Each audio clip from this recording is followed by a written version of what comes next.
So I'm about a year and a half away from retirement.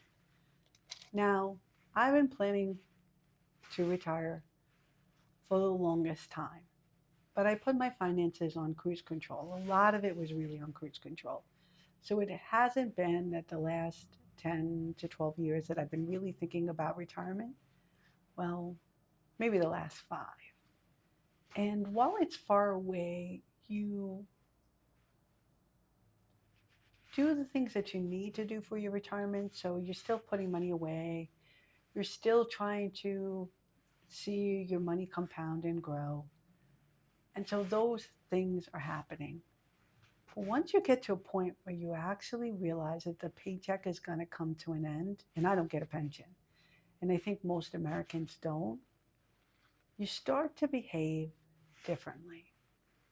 And so here are the 5 things that I'm doing to ensure that I take advantage of this last year of work to the best that I can.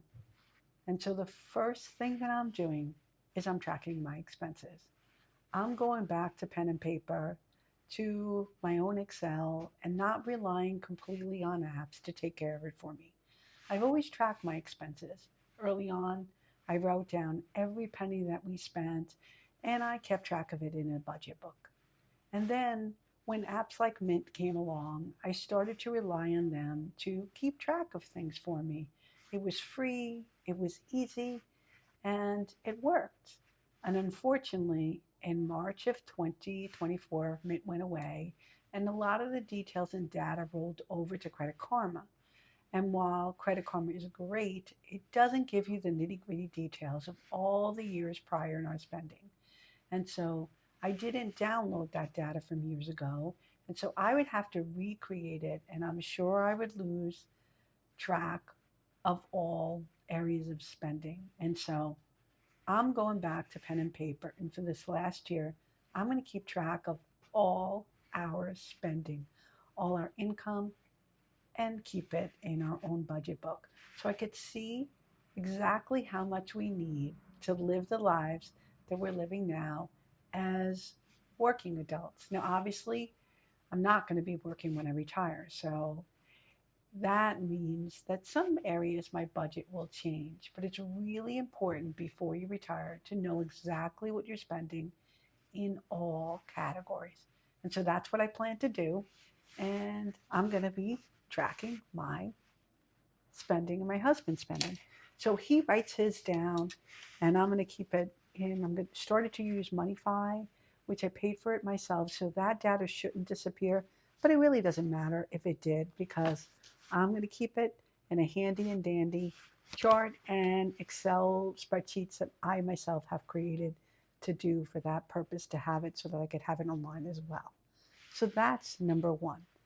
Number two, I only have a little over a year of paychecks left. And so I think it's really beneficial to pay down all the debts that we have. Now, we really don't have any debts, but if you did have debts, it's really important to pay them down. And we do have a mortgage on a rental property, and we own a vacation property outright and our co op here in Brooklyn as well. But that rental property has a renter in it right now, but that situation may be coming to an end, and that's okay. The reality is, during the time between when I retire and when I turn 59 and a half, I may be doing some Roth conversions and I may be taking money from my retirement to pay the taxes on years that I can benefit without earning too much. And so the tax strategy we have is potentially moving to Florida for we can take advantage of not paying so much to New York State for money that we convert over in our retirement. Now, my husband pension income is not taxed by New York State, so this isn't something we have to do immediately, but it's something that we're considering longer term, especially when it comes to doing conversions, not having to pay state and city taxes on any money we take from our retirement is a big deal. So paying down debts so that we could actually change that over to be our primary residence is something that we're doing. And we have a little bit over $60,000 of the loan left to pay off. And my hope is that we knock that down so that we only have a few years left by the time I go to retire, if we're not able to pay the entire thing off. What I really want to happen is I don't want it to be considered as part of our expenses having a mortgage. So there is that. So that would be number two. The third thing that I'm thinking of doing, and this part is really important as well, is to start saving money for projects that we want to do while I'm still working. And so this would be things like we just remodeled our kitchen and got all new appliances, all new countertops, new doors. And so we want to redo our bathrooms. Really, our bathroom here and our kitchen over in our rental, not our rental, our vacation property in Florida. That's something that we want to do, especially in the event that if we go to sell the property. It would be good if we had the money to do those projects and we saved up for them while we're working. So we don't have to take on debt when we go into retirement, or we don't have to touch our retirement money too soon. So there is that. And so we're looking at, saving up the money for those bigger projects or paying for them during the time frame that I'm still working, so that it's not an expense that we have to consider into retirement. So that is number three.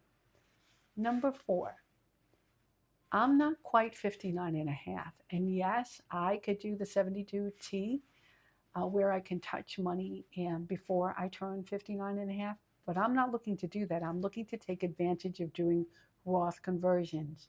And so need to have cash built up. And so in our situation, we need to have bridge money, money that covers the gap between the pension income and our spending. And so we will uncover in this year, how much we're actually truly really spending and how much extra money we'll need month to month above and beyond the pension income, particularly if we say goodbye to the renter and we have no rental situation, we're going to need more bridge cash money. So this is the year of saving as much cash as we can. And then that leads me to number five. Number five is also a big thing. I am at the point where I still can save and invest in my retirement. So I'm looking to do as much as I can to my after tax dollars in addition to before tax dollars. So trying to reach the IRS limits on 401k contributions, including the catch up, and then any after tax dollars we can as well. And then this would lead us then into next year. And the beginning of next year, we would then still try to take advantage of the fact that I had a paycheck and completely front load the retirement and take as much as my paycheck, assuming our cash buffer, number four, is funneled and funded enough that we could then actually experience what it's like to have all my money go into retirement and experience what it's like not to have a paycheck. So, those are some of the five things I'm doing on the financial front.